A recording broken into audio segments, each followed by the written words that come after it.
Hey, good morning, afternoon, evening, whatever time it is you're watching this video again. I just want to come at you again. It's Tuesday of Passion Week. We're going to continue on our journey of looking at the Passion Week as it played out and what would correlate with the day today. And so we're going to jump right in it. I just hope that all you guys are feeling all right. I just wanted to let you know. Been a little under the weather, so I could use your prayers if you wouldn't mind. Have a little head cold type thing going on. So definitely could use your prayers during this time. Greatly appreciate that. So, hey, let's go ahead and jump right into it. We're going to look at Tuesday of Passion Week. As we looked at yesterday, we had Jesus cursing the fig tree, weeping over Jerusalem, clearing the temple, and then ultimately coming back to Bethany. We see Jesus this morning on his way once again from Bethany to Jerusalem, and we're going to pick that up on Mark 11, and I believe it's verse 20 it is. It says, "The next morning as they passed the fig tree he had cursed." Now remember, he cursed the fig tree on Monday. On Tuesday, they're passing this fig tree that he had cursed. The disciples noticed that it had withered from the roots up. Peter remembered what Jesus said to the tree on the previous day and exclaimed, "Look, Rabbi, the fig tree you cursed has withered and died." Then Jesus said to his disciples, "Have faith in God. I tell you, you can say to this mountain, you may be lifted up and thrown into the sea, and it will happen. But you must really believe it will happen and have no doubt in your heart. I tell you, you can pray for anything, and if you believe that you've received it, it will be yours." Now, I want to be cautious here. I'm not a name it, claim it, prosperity gospel type preacher. I do believe in the power of God. I do believe in his ability to work through us. I believe in healings. I believe in the miraculous. I do believe in signs and wonders.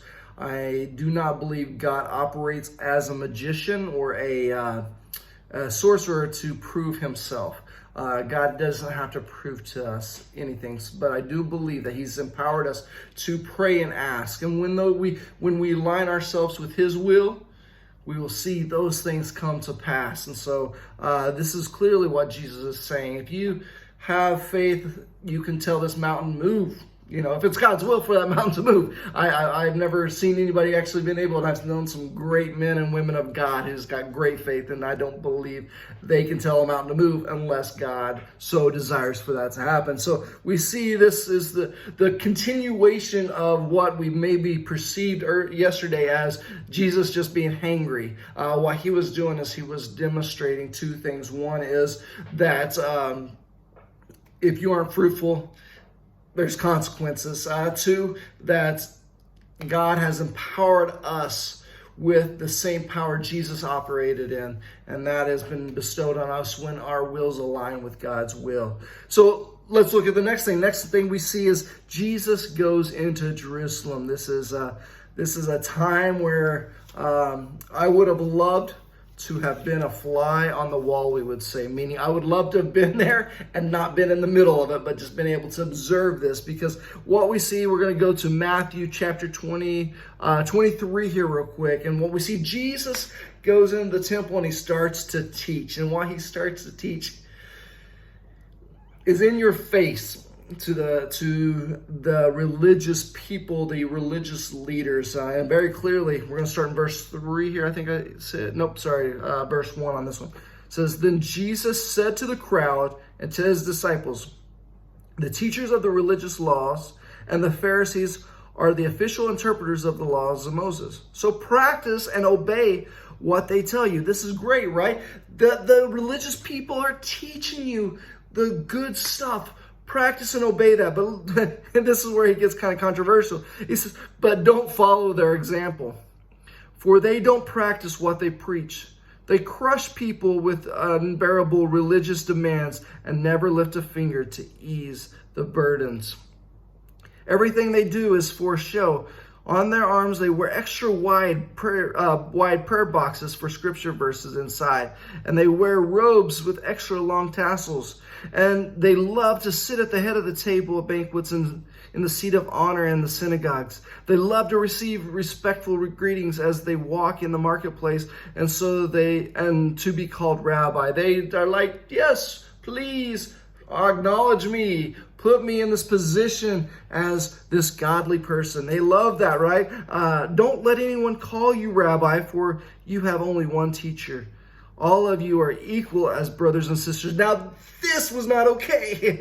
See, because in the culture, in the Jewish culture, if you were in a position of authority, if you were one of these Pharisees or these Sadducees or any one of these people in these positions, you were not considered equal. You were considered well above. So for Jesus saying, look, you are equal, he's telling them, you are the same down here. Not that we're raising these people up, but we're dropping you down to where they are. Was not okay with these people. Let's just say that. Let's say this kind of fueled the fire of the Pharisees and Sadducees to join together at this time. We see this stirring up, that ultimately they're going to join together to come against Jesus at this time. And they're going to join with the Romans, who they totally were disgusted at as well. And don't address anyone on earth as Father, for only God in heaven is your spiritual Father. And don't let anyone call you teacher, for you only have one teacher, the Messiah. The greatest among you must be a servant, but those who exalt themselves will be humbled, and those who humble themselves will be exalted. Man, what a reverse nature statement, meaning it's totally against our nature to be this way. If we want to be great, guess what? We work and we get up there to the top and we try to position ourselves to be great, right? But God says, humble yourself. Jesus says, place yourself in the lower position and you'll be exalted. Totally awesome. I want to encourage you guys, finish reading chapter 23 and 24. I'm going to read a part of 24 as well. This stuff is loaded. The red letters, we call it, the words of Jesus in the Bible, is just so powerful. And there's just so much. Jesus goes through here and has a number of warnings for those who are in a spiritual position, and that's myself. Obviously, as pastor, that's something I have to heed. But also, whenever if you are a parent, it means you're a spiritual authority over your children. And so there's some things, maybe you're a Sunday school leader, maybe you have some spiritual authority, and so take heed to these warnings. We're gonna jump over. So we have Jesus. He stirs things up. Let's just say he ticks some people off. Rightfully so. Very truthfully spoken words. Didn't do it for the sake of just stirring up the trouble, but really to present truth. But we see this all happen. So then we see Jesus, after that, leaves the temple, goes outside of Jerusalem, and he started teaching. He starts going through what we call the Olivet Discourse. This we're going to find in Matthew chapter 24, verse 3 through 4. And it says, 3 through 14. Later, Jesus said on the Mount of Olives, hence the Olivet Discourse, the Mount of Olives. Okay. His disciples said to him his disciples came to him privately and said, "Tell us when all this will happen. What sign will signal your return to the end of the world?" Jesus told them, "Don't let anyone mislead you, for many will come in my name claiming I am the Messiah. They will deceive many, and you will hear of wars and threats of wars, but don't panic. Yes, these things must take place, but the end won't follow immediately.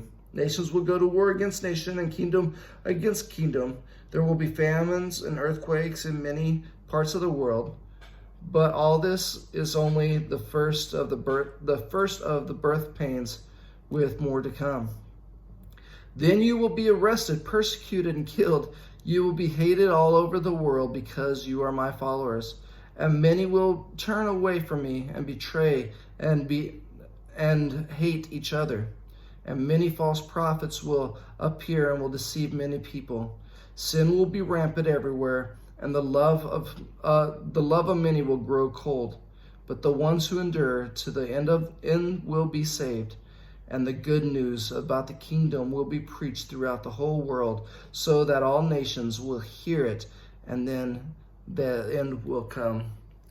Man, this is not an uplifting verse. It's not, it is, but it isn't. So we look at it and we're like, man, that is gloom and doom. Things are going to get bad, right? Jesus doesn't promise us, rainbow, sunshine, and puppies, right? I mean, things are going to get bad in this earth, and we are sitting in the middle of something that looks like it could get bad. I don't believe it will be. I think this is just a mild labor pain, if you will. I don't believe the end is super far off, but in the same, it possibly could be. I don't want to claim these are the signs of the end is near, but I don't want to ignore it either. But I love that I actually went through and highlighted, but the one who endures to the end will be saved, and the good news about the kingdom will be preached throughout the whole world so that all nations will hear it, and the end will come. Man, I tell you what, one of my greatest fears of Jesus coming back early is the fact that I have family members, I have friends who don't know Jesus. And that's the only thing that I would say I don't want Jesus to come back now, right here. I encourage you once again, continue reading through 24. It's a tough read.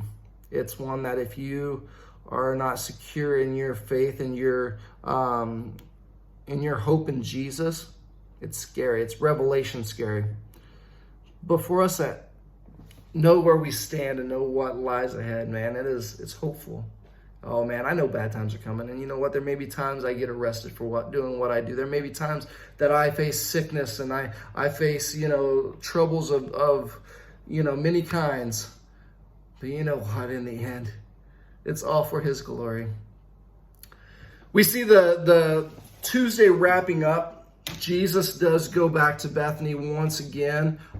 During this time, Judas goes and strikes up a deal with the Sadducees and the Pharisees to sell Jesus out. And so this is Tuesday. This is Tuesday of Passion Week, and that's what we see play out. I hope that you've been encouraged by this. I hope that you guys go back through and read those, especially Matthew 23 and 24. Man, just loaded with meat and I just can't take the time to read it all. We're going to be into an hour long here, and I'm already almost 13 minutes into it. So I want to just say I'm grateful for you guys. I hope that this encourages you.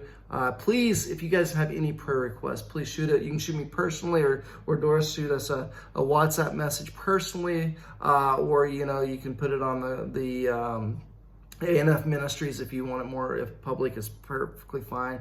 If you have friends and family sick and need prayer, hey, we'd love to join you, or whatever you're maybe facing. Hey, love you guys and blessings.